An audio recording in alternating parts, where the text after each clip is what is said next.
శ్రీ హనుమంతుడు అంజనీసుతుడు అతి బలవంతుడు రామభక్తుడు లంకకు పోయి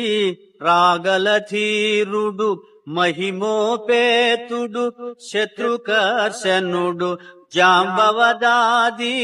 వీరులందరును ప్రేరేపింపగా సమ్మతించెను.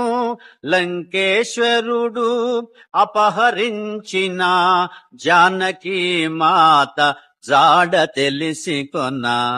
తన తండ్రి అయిన వాయుదేవునకు సూర్యచంద్ర బ్రహ్మాది దేవులకు వానరేంద్రుడు మహేంద్రగిరిపై వందనములిడే పూర్వాభిముఖుడై రామనామమున పరవశుడయ్యే రోమ రోమమున పులకితుడయ్యే కాయము పెంచే కుప్పిల్చి ఎగసే దక్షిణ దిశగా లంక చేరగా